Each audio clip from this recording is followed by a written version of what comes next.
Hello everyone, welcome back to my YouTube channel.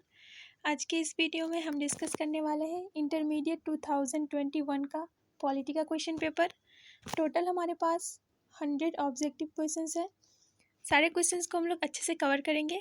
तो चलिए video को शुरू करते हैं और पहला क्वेश्चन देखते हैं। पहला क्वेश्चन है, राज्यसभा के सदस्यों का कार्यकाल क्या है? तो इसका राइट आंसर हो जाएगा ऑप्शन नंबर ए, 6 वर्ष। ठीक है, अगला क्वेश्चन देखते हैं हम लोग 2 नंबर का। दोनों सदनों की संयुक्त बैठक की अध्यक्षता कौन करते हैं? तो इसका राइट आंसर हो जाएगा ऑप्शन नंबर सी, लोकसभा के अध्यक्ष। अगर हम लोग प्रेजेंट की बात करें कि लोकसभा अध्यक्ष कौन है, तो ओम बिरला। कौन है? ओम बिरला जी जो है वो प्रेजेंट में लोकसभा स्पीकर है। अगला क्वेश्चन देखते हैं हम लोग 3 नंबर का। नई अखिल भारतीय सेवाएं स्थापित करने की दृष्टि से विशेष महत्व किसका है? तो इसका राइट आंसर हो जाएगा ऑप्शन नंबर ए, राज्यसभा के प्रस्ताव का। ठीक है, अगला क्वेश्चन देख लेते हैं हम लोग 4 नंबर का। प्राक्कलन समिति के सदस्य कौन होते हैं? तो इसका राइट आंसर हो जाएगा ऑप्शन नंबर बी, लोकसभा के सदस्यों में से चुने जाते हैं। ठीक है, इसमें राज्यसभा के सदस्य नहीं होते हैं, इसीलिए इसका राइट आंसर कौन सा हो जाएगा? Option number B. अगला क्वेश्चन देखते हैं हम लोग 5 नंबर का। विधान पार्षद के सदस्यों का कार्यकाल कितने वर्षों के लिए होता है? ठीक है, विधान पार्षद का पूछा है तो इसलिए राइट आंसर कौन सा हो जाएगा? ऑप्शन नंबर बी, 6 वर्ष। ठीक है, अगला क्वेश्चन देखते हैं हम लोग 6 नंबर का। विधान पार्षद का सदस्य निर्वाचित होने के लिए कितनी उम्र आवश्यक है? विधान पार्षद में पूछा है तो कितना हो जाएगा? 30 वर्ष। ठीक है, अगला क्वेश्चन देखते हैं हम लोग 7 नंबर का। भारतीय संविधान में समवर्ती सूची की प्रेरणा कहाँ से ली गई है? तो ऑस्ट्रेलिया। ऑप्शन नंबर सी आपका राइट हो जाएगा। अगला क्वेश्चन देखते हैं हम लोग 8 नंबर का। निम्न में से कौन संघ सूची का एक विषय है? तो ऑप्शन नंबर बी आपका करेक्ट हो जाएगा। रक्षा जो है एक संघ सूची का विषय है। अगला क्वेश्चन है हम लोग का 9 नंबर का। 42वें संविधान संशोधन द्वारा समवर्ती सूची में कौन से विषय जोड़े गए हैं? तो ऑप्शन नंबर आपका डी करेक्ट हो जाएगा। फौजदारी विधि जो है इसको जोड़ा गया है 42वें संविधान संशोधन के द्वारा। अगला क्वेश्चन है 10 नंबर का। भारतीय संघ में अवशिष्ट शक्तियां किसके पास है? तो केंद्र के पास है। ऑप्शन नंबर सी आपका करेक्ट हो जाएगा। अगला क्वेश्चन देखते हैं 11 नंबर का। भारतीय योजना आयोग कब समाप्त कर दिया गया था? तो 2014 में। और इसको फिर से नीति आयोग कब बना था? तो 2015 में। ठीक है, अगला क्वेश्चन देखते हैं हम लोग 12 नंबर का। मैकमोहन रेखा कहाँ है? तो ये एक इंटरनेशनल बाउंड्री है जो कहाँ है? अरुणाचल प्रदेश में। किन 2 देशों के बीच में है? तो ये है आपका इंडिया और चाइना के बीच। ठीक है, इंडिया चाइना के बीच में है ये मैकमोहन रेखा जो कहाँ है? अरुणाचल प्रदेश में। अगला क्वेश्चन देखते हैं हम लोग 13 नंबर का। देश में आंतरिक गड़बड़ी के कारण संकटकालीन स्थिति की घोषणा कब हुई थी? तो 1975 में हुई थी। उस टाइम पे जो प्रधानमंत्री थी कौन? इंदिरा गांधी जी थी। ठीक है, अगला क्वेश्चन देख लेते हैं हम लोग 14 नंबर का। संयुक्त राष्ट्र संघ के कितने अंग हैं? तो 6 अंग हैं। ऑप्शन नंबर डी आपका राइट हो जाएगा। अगला क्वेश्चन देख लेते हैं हम लोग 15 नंबर का। संयुक्त राष्ट्र संघ के तत्वाधान में निःशक्तिकरण आयोग कब बना? तो 1952 में। निःशक्तिकरण आयोग कब बना था? तो ये बना था 1952 में। अगला क्वेश्चन देखते हैं 16 नंबर का। अखिल भारतीय किसान कांग्रेस की स्थापना किसने की? तो इसका ऑप्शन ही दिया हुआ नहीं है यहाँ पे, लेकिन कुछ लोग कह रहे हैं कि इसका राइट आंसर हो जाएगा जवाहरलाल नेहरू। लेकिन अगर हम रियल में बात करें तो कौन थे इसके स्थापना किसने की थी? तो स्वामी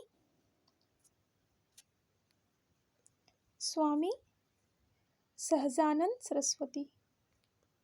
ठीक है, स्वामी सहजानंद सरस्वती।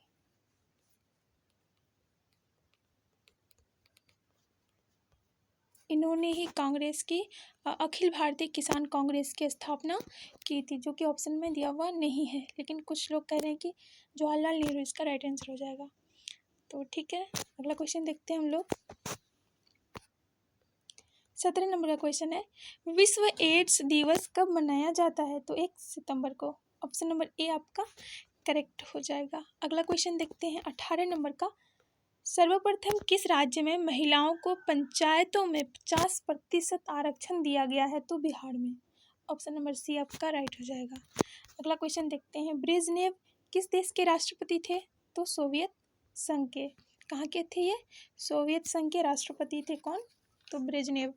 अगला क्वेश्चन देखते हैं हम लोग। 20 नंबर का क्वेश्चन है, प्रथम गुटनिरपेक्ष सम्मेलन के अध्यक्ष कौन थे? तो प्रथम गुटनिरपेक्ष सम्मेलन के अध्यक्ष थे मार्शल टीटो। राइट आंसर कौन सा हो जाएगा? ऑप्शन नंबर डी आपका राइट हो जाएगा। अगला क्वेश्चन देखते हैं 21 नंबर का क्वेश्चन है, विधान परिषद के अध्यक्ष को क्या कहा जाता है? तो सभापति। ऑप्शन नंबर ए आपका करेक्ट हो जाएगा। अगला क्वेश्चन देखते हैं 22 नंबर का क्वेश्चन है, राज्य विधानमंडल में विधान परिषद को जाना जाता है तो उच्च सदन के नाम से जाना जाता है। अगला क्वेश्चन देख लेते हैं 23 नंबर का क्वेश्चन है, बिहार विधान परिषद में सदस्यों की कितनी संख्या होती है? तो 75। ऑप्शन नंबर डी आपका करेक्ट हो जाएगा। अगला क्वेश्चन देखते हैं 24 नंबर का क्वेश्चन है, विधानसभा की बैठक में गणपूर्ति के लिए कम से कम कितने सदस्यों की उपस्थिति आवश्यक है? तो ऑप्शन नंबर ए आपका करेक्ट हो जाएगा। एक बेटे 10 सदस्यों की या 10 सदस्यों की। ठीक है, अगला क्वेश्चन देखते हैं हम लोग। 25 नंबर का क्वेश्चन है हमारे पास, एक साल में विधानसभा के कितने अधिवेशन आवश्यक हैं? तो 2 अधिवेशन आवश्यक हैं। ऑप्शन नंबर ए आपका करेक्ट हो जाएगा। अगला क्वेश्चन देखते हैं 26 नंबर का, मौलिक अधिकार का अभिरक्षक कौन है? तो राइट आंसर हो जाएगा ऑप्शन नंबर बी, सर्वोच्च न्यायालय। अगला क्वेश्चन देखते हैं 27 नंबर का क्वेश्चन है हमारे पास, भारतीय न्यायपालिका किस प्रक्रिया के अंतर्गत कार्य करती है? तो इसका राइट आंसर हो जाएगा ऑप्शन नंबर ए, कानून द्वारा स्थापित प्रक्रिया, इसी के द्वारा जो है भारतीय न्यायपालिका कार्य करती है। अगला क्वेश्चन देखते हैं 28 नंबर का, उच्च न्यायालय के न्यायाधीश की सेवानिवृत्ति की आयु क्या है? ठीक है, जब वो रिटायर्ड होते हैं, जो हाई कोर्ट के जज होते हैं, तो उनकी आयु कितनी है? हाई कोर्ट की अगर बात करें तो उसमें 62 वर्ष यानी 62 वर्ष होता है उसके रिटायरमेंट की एज। अगर हम लोग सुप्रीम कोर्ट की बात करें तो उसमें होता है 65 ईयर्स। ठीक है, यहाँ 2 बात होती है, एक तो ये कि हाई कोर्ट के जो जज होते हैं उनका रिटायरमेंट का एज कितना होता है, और दूसरा ये कि सुप्रीम कोर्ट के जो जजेस होते हैं उनके रिटायरमेंट की एज कितनी होती है। तो हाई कोर्ट का होता है 62 ईयर्स, और अगर हम लोग बात करें सुप्रीम कोर्ट का तो उसका होता है 65 ईयर्स। आई होप कि आपका क्लियर हो गया होगा ये डाउट। अगला क्वेश्चन देखते हैं 29 नंबर का, भारतीय न्यायपालिका का शीर्ष न्यायालय कौन है? तो ऑप्शन नंबर बी आपका करेक्ट हो जाएगा, सर्वोच्च न्यायालय। अगला क्वेश्चन देखते हैं हम लोग 30 नंबर का, भारतीय संविधान के किस अनुच्छेद में भारत को राज्यों का संघ घोषित किया गया है? तो ऑप्शन नंबर ए आपका करेक्ट हो जाएगा, प्रथम अनुच्छेद, जो फर्स्ट आर्टिकल है उसी में कहा गया है कि भारत क्या होगा? राज्यों का संघ होगा। अगला क्वेश्चन देखते हैं हम लोग 31 नंबर का, क्षेत्रीय दलों के शक्तिशाली होने से भारत में संघवाद का कौन सा प्रतिमान उभर रहा है? तो ऑप्शन नंबर बी आपका करेक्ट हो जाएगा, सौदेबाजी वाला संघवाद। अगला क्वेश्चन देखते हैं हम लोग 32 नंबर का क्वेश्चन है, संविधान का कौन सा अनुच्छेद सांसद को राज्य सूची के किसी भी विषय पर विधान बनाने की शक्ति देता है? तो ऑप्शन नंबर डी आपका करेक्ट हो जाएगा, अनुच्छेद 249। अगला क्वेश्चन देखते हैं 33 नंबर का क्वेश्चन है, लोकतांत्रिक विकेंद्रीकरण का सुझाव निम्नलिखित में से किसने दिया? तो बलवंत राय मेहता समिति ने। ठीक है, ऑप्शन नंबर बी आपका करेक्ट हो जाएगा। अगला क्वेश्चन देखते हैं 34 नंबर का क्वेश्चन है हमारे पास, बलवंत राय मेहता समिति ने निम्नलिखित में से किस अंग को अधिक शक्तिशाली बनाने का सुझाव दिया? तो ग्राम पंचायत को। ऑप्शन नंबर ए आपका करेक्ट हो जाएगा। अगला क्वेश्चन देखते हैं 35 नंबर का क्वेश्चन है हमारे पास, 73वें संविधान संशोधन द्वारा 11वीं अनुसूची में पंचायती राज संस्थाओं को कितने कार्य सौंपे गए हैं? तो 29। ऑप्शन नंबर डी आपका करेक्ट हो जाएगा। कितने? 29। अगला क्वेश्चन है हम लोग के पास 36 नंबर का क्वेश्चन है। 73वें संविधान संशोधन द्वारा भारतीय संविधान में कौन सी अनुसूची जोड़ी गई है? तो 11वीं अनुसूची। ऑप्शन नंबर सी आपका करेक्ट हो जाएगा। अगला क्वेश्चन देखते हैं 37 नंबर का क्वेश्चन है हमारे पास। यदि राज्यसभा किसी संविधान संशोधन विधेयक पर लोकसभा से असहमत हो तो क्या विकल्प है? तो इसका राइट आंसर हो जाएगा ऑप्शन नंबर ए, संशोधन विधेयक पारित नहीं माना जाएगा। ठीक है, ऑप्शन नंबर ए आपका राइट हो जाएगा। अगला क्वेश्चन देखते हैं हम लोग 38 नंबर का क्वेश्चन है हमारे पास। संयुक्त राज्य अमेरिका में कुल कितने राज्य हैं? तो प्रेजेंट की बात करें तो कितने हैं? 51। 51 राज्य आते हैं संयुक्त राज्य अमेरिका के अंतर्गत। ठीक है, अगला क्वेश्चन देखते हैं हम लोग 39 नंबर का क्वेश्चन है हमारे पास। जर्मनी का एकीकरण कब हुआ था? ठीक है, तो इसका राइट आंसर हो जाएगा ऑप्शन नंबर सी, 1990 में। ठीक है, अगला क्वेश्चन देखते हैं 40 नंबर का क्वेश्चन है हमारे पास। भारतीय संविधान के किस अनुच्छेद के तहत वित्तीय आपातकाल लगाया जाता है? तो यहाँ पे आया है वित्तीय आपातकाल, तो राइट आंसर हो जाएगा ऑप्शन नंबर सी, अनुच्छेद 360। ठीक है, यहाँ पे अगर हम बात करें तो 3 अनुच्छेद है। एक तो है आपका 352, दूसरा है आपका 356 और तीसरा है 360। ये तीनों ही आर्टिकल जो है बहुत ही इंपॉर्टेंट है। अगर मैं पहला जो है उसकी बात करूँ, 352 आर्टिकल जो है किससे क्या रिलेट करता है? तो राष्ट्रीय आपातकाल जो लगाया जाता है वो 352 के तहत। ठीक है, राष्ट्रीय आपातकाल। अगर हम बात करें 356 जो आर्टिकल है, 356 तो ये किससे रिलेट करता है? तो ये राज्यों में आपातकाल लगाने से रिलेट करता है। ठीक है, राज्यों में 356 और 360 तो हम लोग ने देख ही लिया है कि ये किसको रिलेट करता है? अवित्तीय आपातकाल। ठीक है, क्या? वित्तीय आपातकाल। ये तीनों आर्टिकल मोस्ट इंपॉर्टेंट है, आप याद कर लीजिए, नोट बना लीजिए इसका। ठीक है, 352 रिलेट करता है आपका राष्ट्रीय आपातकाल जो लगाया जाता है वो 352 के तहत लगाया जाता है। 356 जो है ये राज्यों में आपातकाल लगाया जाता है और 360 जो है ये वित्तीय आपातकाल लगाया जाता है।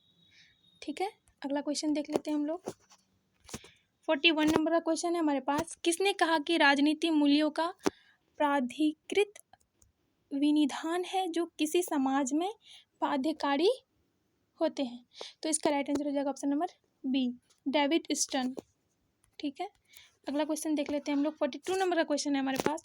प्राचीन युग में राज्य का क्या रूप था? तो साम्राज्य। ऑप्शन नंबर बी आपका राइट हो जाएगा। अगला क्वेश्चन देखते हैं 43 नंबर का क्वेश्चन है हमारे पास। किसे सत्ता का सिद्धांत शास्त्री माना जाता है? तो किसे माना जाता है? थॉमस हॉब्स को। किन्हें? थॉमस हॉब्स को। ठीक है, ऑप्शन नंबर सी आपका करेक्ट हो जाएगा। अगला क्वेश्चन देखते हैं हम लोग 44 नंबर का। पॉलिटिक्स नामक पुस्तक का लेखक कौन है? तो राइट आंसर हो जाएगा आपका अरस्तु। ऑप्शन नंबर बी आपका राइट हो जाएगा। अगला क्वेश्चन देखते हैं हम लोग 45 नंबर का क्वेश्चन है हमारे पास। किसने कहा कि मुझे स्वतंत्रता दो या मुझे मार दो? तो ऑप्शंस अगर हम लोग बात करें तो ऑप्शंस में आंसर दिया हुआ है ही नहीं। इसका राइट आंसर की बात करें तो राइट आंसर कौन सा हो जाएगा? कौन सा राइट आंसर हो जाएगा? Patrick Henry. ठीक है, कौन सा होगा? हेनरी। कौन? Patrick Henry. मैं स्पेलिंग लिख देती हूँ। ठीक है,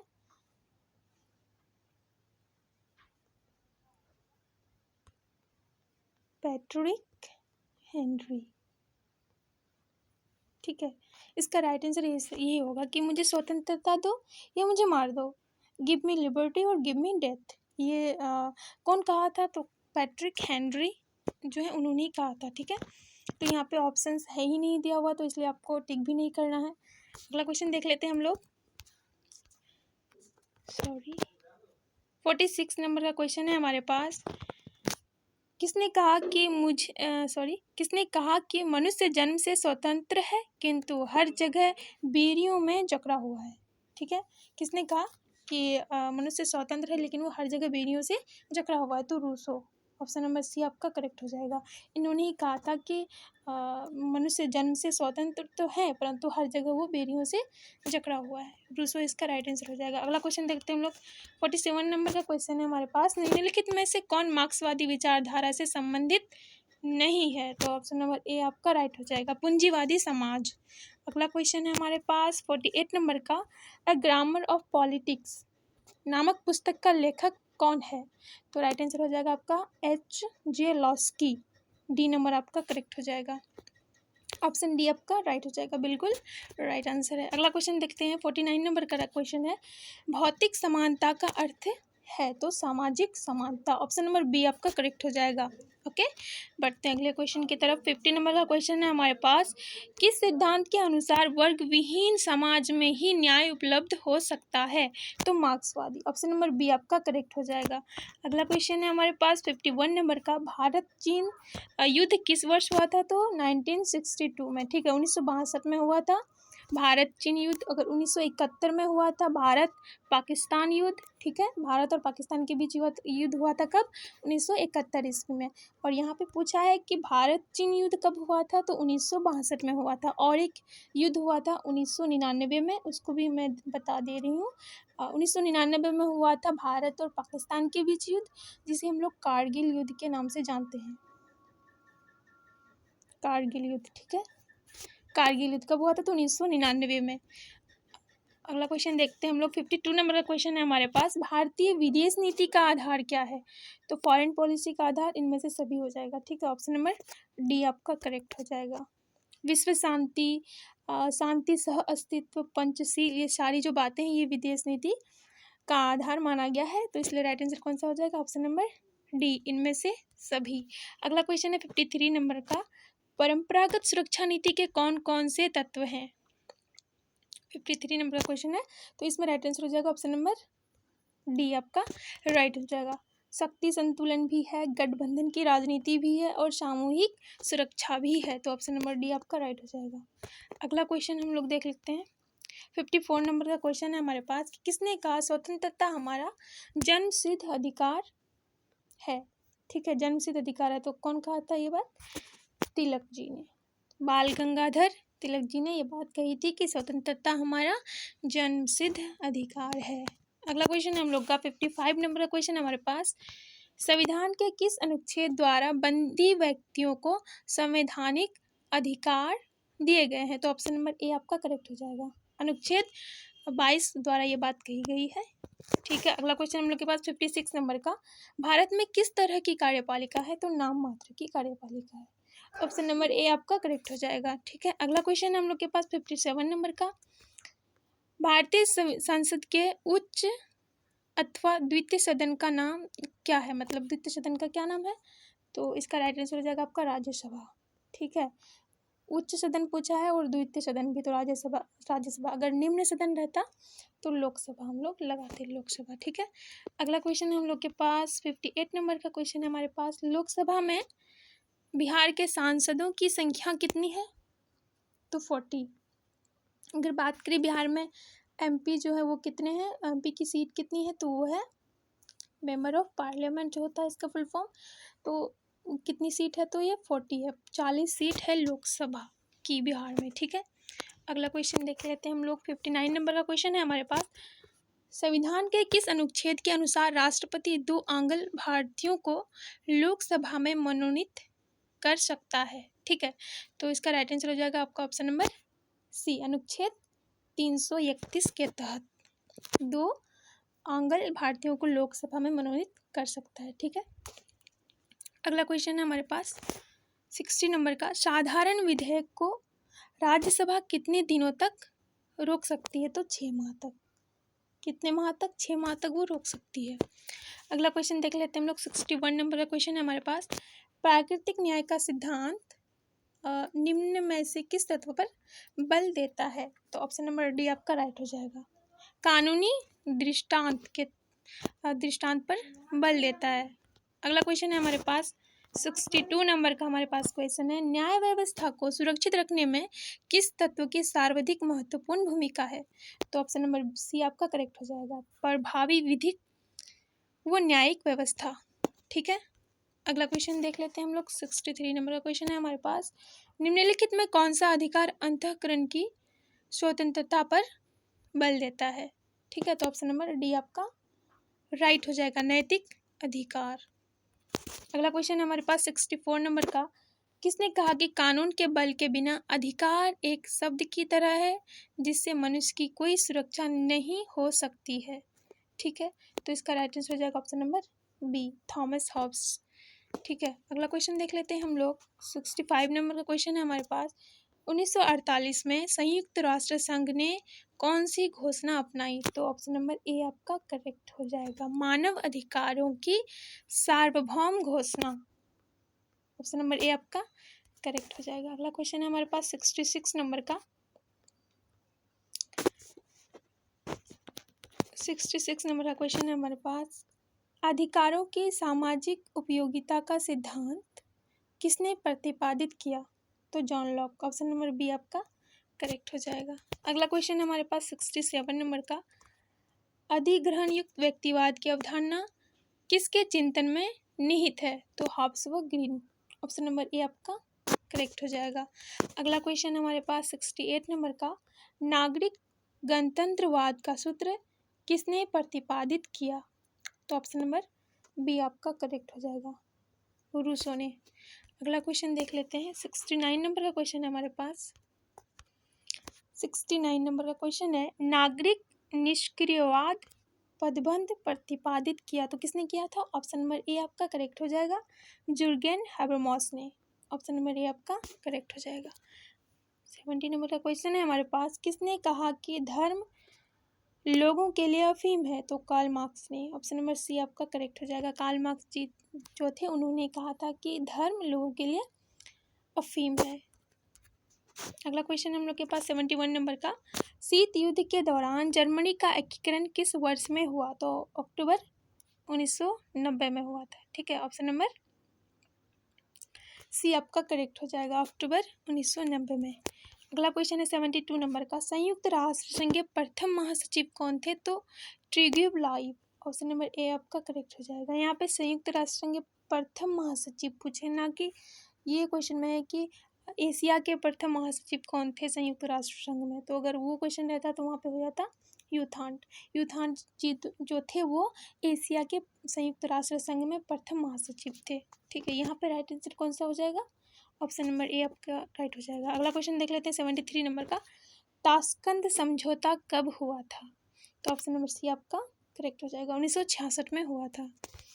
74 नंबर का क्वेश्चन है हमारे पास। सर्वोच्च न्यायालय के किस महत्वपूर्ण निर्णय में कहा गया कि कोई भी संवैधानिक संशोधन द्वारा हमारे मौलिक अधिकारों में कोई कटौती नहीं की जा सकती? तो ऑप्शन नंबर सी आपका राइट हो जाएगा, केशवानंद भारती केस 1973 यानी 1973 में जो ये बात कही गई थी कि सर्वोच्च न्यायालय ने किसी महत्वपूर्ण निर्णय में कहा गया कि कोई भी संवैधानिक संशोधन द्वारा हमारे मौलिक अधिकार में कोई कटौती नहीं की जा सकती है। ठीक है, ऑप्शन नंबर सी आपका करेक्ट हो जाएगा। अगला क्वेश्चन है 75 नंबर का क्वेश्चन हमारे पास। संविधान के किस संशोधन द्वारा मौलिक कर्तव्यों को जोड़ा गया है? तो ऑप्शन नंबर सी आपका राइट हो जाएगा, 1976 का 42वां संविधान संशोधन के द्वारा मौलिक कर्तव्यों को जोड़ा गया था। अगला क्वेश्चन हम लोग के पास 76 नंबर का। किस देश की रक्षा करना देश की रक्षा करने का कर्तव्य किस कोटि में आता है? तो ये आता है आपका मौलिक कर्तव्य के अंतर्गत आता है। ऑप्शन नंबर सी आपका करेक्ट हो जाएगा। ठीक है, अगला क्वेश्चन हमारे पास 77 नंबर का क्वेश्चन है। चुनाव अंक या कोटा निकालकर मतों की गणना किस प्रणाली के अंतर्गत की जाती है? ठीक है, तो इसका राइट आंसर हो जाएगा ऑप्शन नंबर सी, आनुपातिक प्रतिनिधित्व प्रणाली के अंतर्गत। अगला क्वेश्चन देख लेते हैं हम लोग। 78 नंबर का क्वेश्चन है। कैबिनेट के मेहराब की आधारशिला किसे कहा जाता है? तो प्रधानमंत्री को कहा जाता है। ठीक है, ये मेन होते हैं कैबिनेट के मेहराब की आधारशिला, इन्हीं को कहा जाता है। कैबिनेट जो होता है उनमें जो मेन रोल प्ले करता है वो प्राइम मिनिस्टर ही होते हैं। अगर प्राइम मिनिस्टर ने अपना इस्तीफा दे दिया या फिर वो रिज़ाइन कर दिए तो सारी जो ये होती है वो सरकार जो है वो गिर जाती है। ठीक है, तो मेन रोल प्ले कौन करता है? प्रधानमंत्री जी। अगला क्वेश्चन है हमारे पास 79 नंबर का। राज्यों के शासन में किस केंद्र का अभिकर्ता कहा जाता है? तो राइट आंसर हो जाएगा ऑप्शन नंबर डी, राज्यपाल को। राज्यों के शासन में कौन होता है? तो राज्यपाल होता है मेन। ठीक है, अगला क्वेश्चन देख लेते हैं हम लोग 80 नंबर का। राज्यसभा की सदस्यता के लिए कितनी न्यूनतम आयु निर्धारित है? तो इसका राइट आंसर हो जाएगा आपका ऑप्शन नंबर बी, आयु 30 वर्ष से कम नहीं होना चाहिए। अगला क्वेश्चन देख लेते हैं हम लोग 81 नंबर का क्वेश्चन है, विकेंद्रीकरण किस शासन की विशेषता है? तो ऑप्शन नंबर बी आपका करेक्ट हो जाएगा, संघात्मक शासन की एक विशेषता है। अगला क्वेश्चन है 82 नंबर का, भारतीय संविधान की किस सूची पर केंद्र और राज्य दोनों विधायिकाएं कानून बना सकती है? तो ऑप्शन नंबर सी आपका करेक्ट हो जाएगा, समवर्ती सूची में। ठीक है, समवर्ती सूची में ये बात कही गई है। अगला क्वेश्चन देख लेते हैं हम लोग 83 नंबर का क्वेश्चन है, दक्षेस का पहला सम्मेलन किस देश में हुआ था? तो ये हुआ था आपका बांग्लादेश में। ठीक है, ऑप्शन नंबर बी आपका करेक्ट हो जाएगा।